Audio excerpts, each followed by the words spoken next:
Often in life, the simple things are overlooked.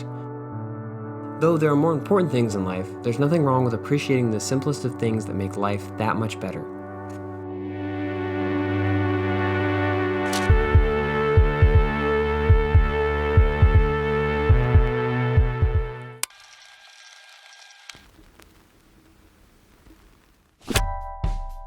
Доброе утро.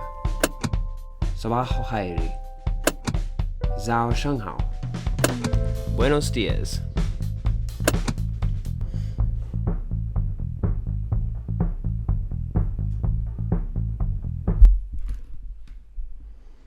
Good morning.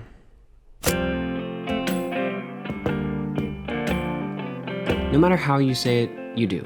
We all do. But why? Well, the motive behind our daily expulsion of the sound good morning is simple. It's a greeting and well-wishing wrapped up into two words. But the phraseology of good morning isn't why we're here. We're here for only the second word, morning.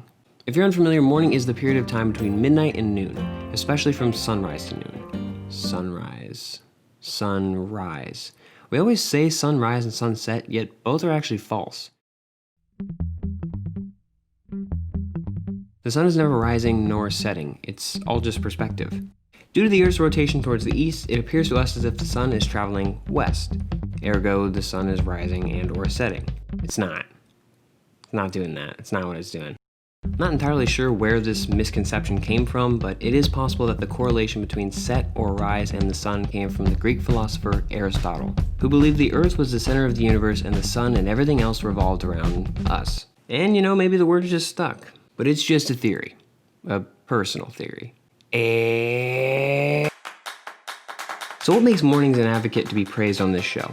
Well, appreciation comes to mind, or lack thereof. Now, I personally believe that mornings aren't appreciated because most people don't understand the significance of mornings. Therefore, they don't know how or what to appreciate. So how do we appreciate a morning? And why the hell should we? Well, I've broken it up into two doses. And I'm calling these doses because this isn't some fucking PowerPoint. This isn't a lesson that you're taught that you continue to study. There's no test at the end of this video. It's a perspective thing. It's what you choose to take away. So what the hell do I mean by doses? Well, think about taking vitamins. Are you thinking about taking vitamins? Oh, okay, good, yeah, good.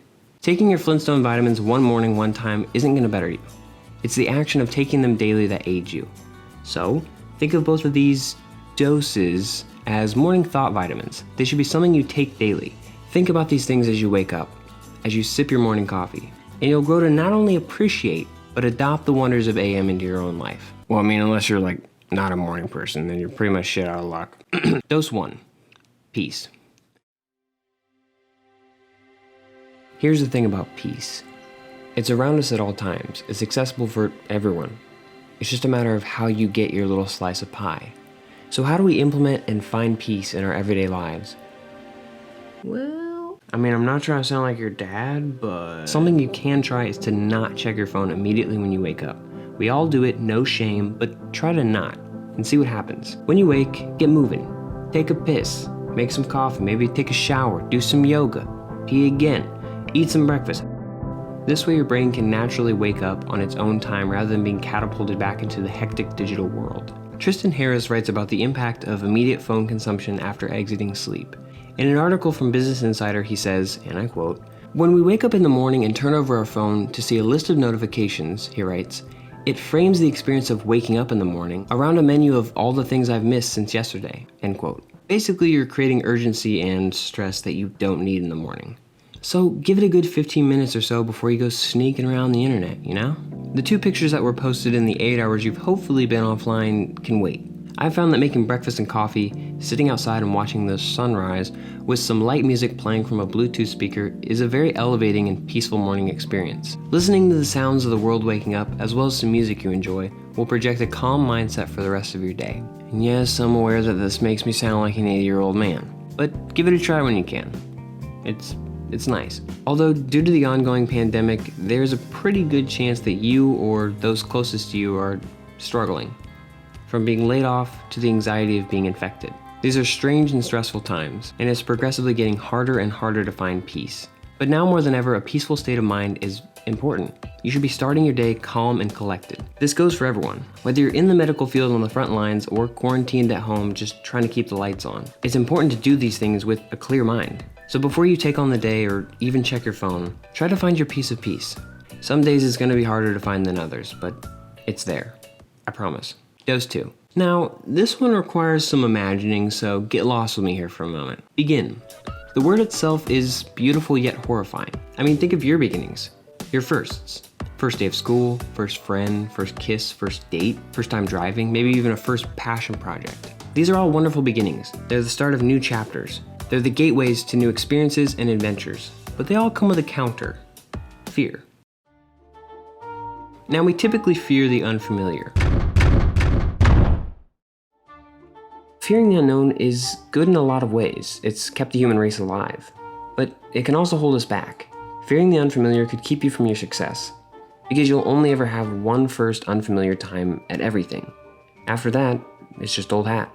But for example's sake, let's build out a quick analogy here. Okay, so think back to when you were in school, or if you're not in school anymore, okay, well, you know, no one's in school anymore, but you know what I mean. But think back to the good old days when schools were open, yeah? You get one first day every year. One first day of new teachers, new peers, and maybe even a new school. It's always this weird, big event that plays out in your mind the last few days of summer, before everyone is condemned back into the big house. It's scary, but exciting. You're laying in bed while your mind's just racing. What am I gonna wear? Who will be in my classes? Am I gonna pass? Or what if that one guy or gal that I really like is in my class? Or sits next to me? The fuck am I gonna do? Okay, this is where this will hopefully all make sense. So what if you took that racing mind and applied it to every day? It sounds counterproductive, I know, but hold on. In your everyday morning while you're eating breakfast and sipping your morning joe, what if you just let your mind run wild a bit? Let it race through the vast possibilities of what the day might hold. Trust me, it translates perfectly. And you can even ask the same questions. Take these ideas and broaden them for everyday life. What am I gonna wear becomes, how am I gonna choose to present myself to the world? Am I who I wanna be? Who will be in my classes could translate to, who could I meet? What exciting or weird interactions could the day hold? New interactions could lead to new opportunities, or hell, even just a great story. Am I gonna pass turns into you setting goals for yourself. Did I achieve my goals for the day? Maybe you start working out, or pick up a hobby. Hell, start that business. This is where you get to be as selfish as possible. Make this about you. You are important. So make sure that you're working towards something that is you. Make sure you're working towards something that you want. And the idea of sitting next to that crush becomes, what if I run into that person that I'm gonna fall in love with? What if today is the day I meet him or her? Or maybe it's a reminder to put yourself out there so you can find that special person. And yeah, many people do stress about these ideas, but not us. Because we're morning people, motherfucker. We're the ones who take our morning peace vitamins and take the day as it is and give it our all. Because, you know, fuck it.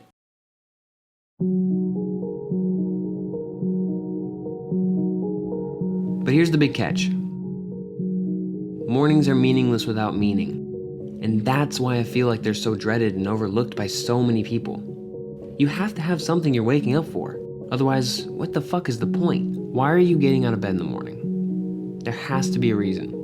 And any reason to leave the comfort of your own bed should be a grade A fucking reason, yeah? So make the reason for getting out of bed the best possible reason imaginable. All right, last thing. Think of boxing. There's 12 rounds, and you only truly know 2 things are 100% going to happen before each round. 1, the round will start, and 2, the round will end. But what the fuck is the point of a new round if no one's fighting? What's the point of a new day if you're not working towards something?